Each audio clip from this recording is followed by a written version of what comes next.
Bonsoir à tous et bienvenue dans notre édition régionale. Voici nos principaux titres. Un décès suspect, une famille s'interroge sur les circonstances de la mort de Gerty Thomias. Les parents de cette femme de 83 ans réfutent la thèse du CHU. Selon l'hôpital, la défunte serait décédée d'un arrêt cardiaque. C'est aujourd'hui la fête des défunts. Les familles catholiques se sont encore rendues dans les cimetières. Une fête célébrée aussi chez certaines familles indiennes qui ont rendu hommage à leurs ancêtres aujourd'hui. C'est le Samblani que nous vous proposerons de découvrir. Les élections législatives aux États-Unis, commentées par deux familles américaines vivant en Guadeloupe. Le parti de Barack Obama risque de perdre sa majorité, la Chambre des représentants et le Sénat. Et puis notre invité ce soir est Jackie Horto. Il est le dirigeant du collectif unitaire national Ensemble Sauvons Mumia. Il est de passage chez nous. Il nous parlera d'une date importante, le 9 novembre prochain. Une journée où sera à nouveau examinée la situation de Mumia Abu Jamal. La justice risque de se prononcer pour l'exécution ou la prison à vie du journaliste noir américain.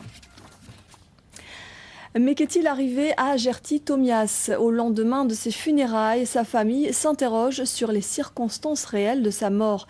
Âgée de 83 ans, cette mère de famille de 13 enfants serait morte selon le CHU d'une crise cardiaque. Une hypothèse contestée par ses proches. Ils auraient découvert des hématomes sur son visage et dénoncent des négligences de l'hôpital. Le reportage de Christelle Théophile et Ronnie Maletti qui sont allés à la rencontre de cette famille dans la section Lasserre à Morne-à-l'Eau. Une affaire à suivre donc. L'hommage aux défunts s'est poursuivi aujourd'hui, un rendez-vous incontournable pour les catholiques. Mais cette fête des morts est également célébrée dans d'autres communautés religieuses. Des familles indiennes pratiquent un rite hindou, le Samblani. Cette cérémonie familiale en l'honneur des ancêtres est généralement fêtée le jour anniversaire du décès ou pendant le mois de novembre. On présente aux morts des plats qu'ils ont appréciés durant leur vie. Une famille de Petit Canal nous a ouvert ses portes à cette occasion. C'est un reportage signé Patrice Gonfier et Christian Danquin.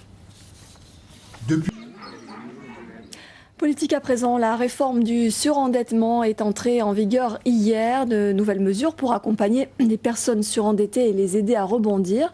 Parmi les principales dispositions de cette loi Lagarde, l'inscription au fichier des incidents de remboursement qui est réduite de 8 à 5 ans. Les précisions d'Emmanuel Gombeau. Les Guadeloupéens restent frileux à l'utilisation des médicaments en générique. Malgré les multiples campagnes de sensibilisation, les assurés ont encore du mal à accepter la prescription de ces médicaments qui permettraient par ailleurs à la sécurité sociale de faire de sérieuses économies.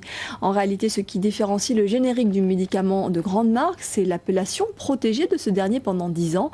Passé ce délai, le même médicament copié, donc qualifié de générique. À l'éclairage de Bergette de Saint-Jacob sur ce recours au générique. On revient sur le passage de Thomas, la tempête qui se dirige désormais vers Haïti. Les îles du sud de la Caraïbe ont été durement frappées. À Sainte-Lucie, l'état d'urgence a été déclaré par le Premier ministre Stephen King, qui en appelle à l'aide régionale et internationale, en particulier celle de la France et des États-Unis. Le reportage à Sainte-Lucie de Maurice Nagou et Michel Joseph de Télémartinique. Et surtout... Voilà, donc là pour de bon, retour chez nous. Et 2 ans après l'élection de Barack Obama, les Américains sont aujourd'hui appelés aux urnes pour les élections de mi-mandat, les midterms. Le parti démocrate de Barack Obama pourrait perdre la majorité des 2 chambres législatives, le Sénat et la Chambre des représentants.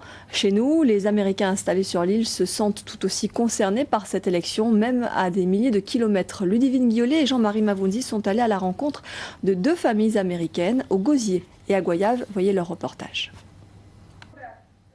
Et c'est justement aux États-Unis qu'une importante manifestation de soutien à Mumia Abu Jamal doit avoir lieu prochainement à Philadelphie. Mumia Abu Jamal, c'est ce journaliste noir américain accusé du meurtre d'un policier et qui attend dans le couloir de la mort son exécution depuis près de 30 ans maintenant, alors qu'il a toujours clamé son innocence. Une délégation française doit se rendre aux États-Unis pour interpeller les autorités américaines. Jackie Horto, bonsoir. Merci d'être avec nous. Vous allez faire le déplacement avec cette délégation. Alors, vous êtes le dirigeant du collectif unitaire national Ensemble Sauvons Mumia, qui regroupe donc une centaine d'organisations et de collectivités publiques françaises. Cette fois-ci, Mumia Abu Jamal risque-t-il pour de bon la peine de mort, l'exécution ? Et qu'elle décide définitivement la condamnation à mort de Mumia. Alors, Jackie Horto, comment est-il possible que la justice américaine soit à ce point inflexible? Mumia Abu Jamal paye-t-il, selon vous, son engagement, notamment son appartenance à l'époque, dans les années 70, au mouvement des Black Panthers? Bien sûr, Mumia, depuis sa tendre jeunesse. Alors, une mobilisation de masse peut-elle changer la donne, selon vous? Prochainement, donc le 9 novembre, une délégation française, mais beaucoup d'Américains également seront sur place pour protester contre cette situation. En près de 30 ans, à travers le monde, et malgré tous les soutiens, la justice américaine n'est jamais revenue sur sa décision. Pourquoi ça pourrait changer le 9 novembre prochain? Qu'est-ce qui pourrait faire peser la balance en faveur de Mumia Abu Jamal, selon vous?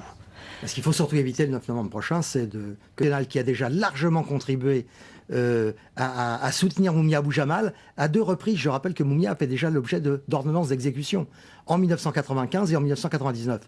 Et devant la force de la mobilisation aux États-Unis et au plan international, les politiques, la justice américaine a reculé puisque Mumia n'avait pas été exécuté. Merci beaucoup Jackie Horto d'être venu sur ce plateau nous parler de tout cela. Je rappelle que vous participerez à une conférence débat publique demain soir à la salle Georges Tarrer à Loricisque. Ce sera également avec le comité de soutien guadeloupéen à Mumia Abu Jamal. Merci beaucoup d'être venu. On passe au sport avec du foot. Le CSM affrontera Amnéville, un club de CFA. Amnéville est une équipe de l'Est de la France. Le tirage au sort du 7e tour de la Coupe de France a eu lieu aujourd'hui au siège de la Fédération française de football. Massiré Correa, Jean-Louis Ravallet. Voilà mon petit Laurent.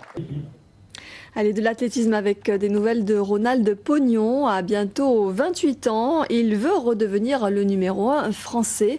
Pour cela, l'athlète martiniquais a décidé de revenir dans le team Guy Autanant, l'entraîneur qu'il avait mené au sommet.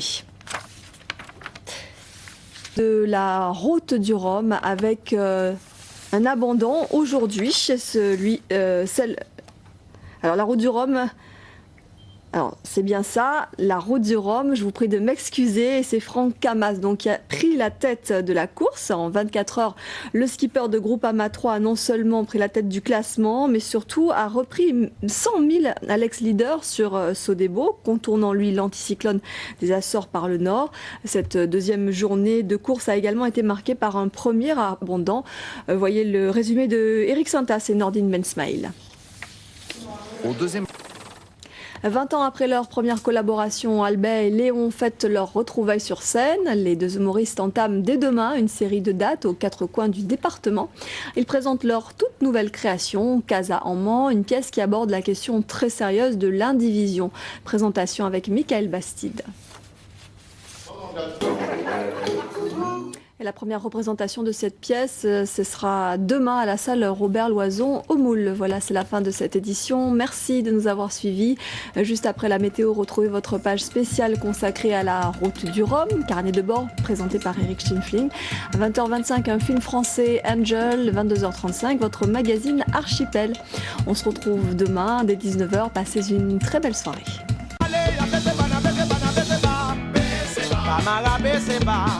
Patricia Beseba, Vanessa Beseba, Christina Beseba, Saïcha Beseba, Stefania Beseba, Sosoboye Momé, Julian Calbe.